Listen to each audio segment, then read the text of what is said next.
Tuh dengerin kata Ostadis ini guys. Fenomena Pak Prabowo ini sangat luar biasa karena beliau punya investasi dan aset yang tidak sedikit dalam membangun negeri.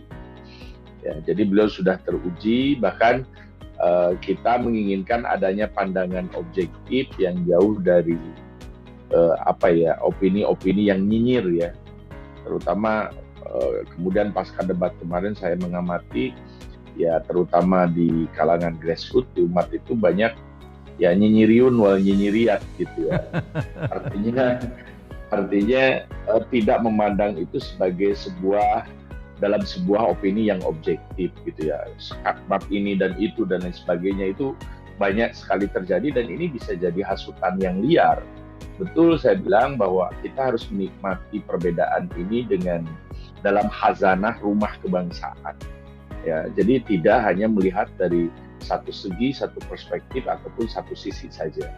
Karena itu saya melihat ya justru saya melihat berusaha secara seobjektif mungkin apa yang ditampilkan Pak Prabowo kemarin itu dalam debat ini benar-benar sangat santuy, faktual, fair play, dan juga gentleman.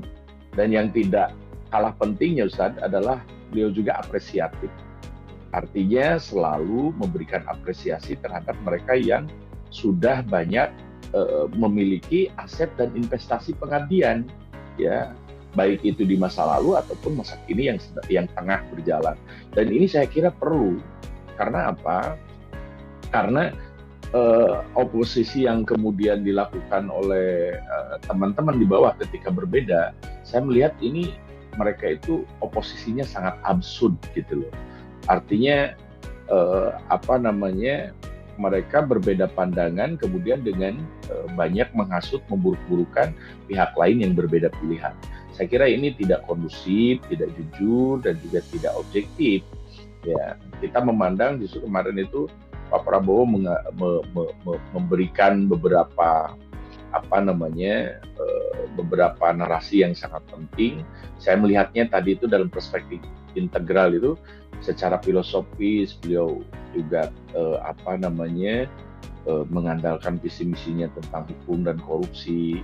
Kemudian juga secara praktis beliau juga sangat berpengalaman, bahkan ketika negara ini mulai meruncing, kalau dilihat oleh kaum nyinyiriun ketika beliau rujuk itu disebut sebagai pragmatis. Saya kira sah-sah saja rujuk Pak Prabowo dengan Pak Jokowi ini sebagai pragmatis. Tapi dari sisi lain, justru kalau kita melihat kemaslahatan yang lebih besar, ada umat dan rakyat yang dileburkan kembali dalam rumah kebangsaan bersama dengan mengorbankan personal Pak Prabowo sendiri gitu loh.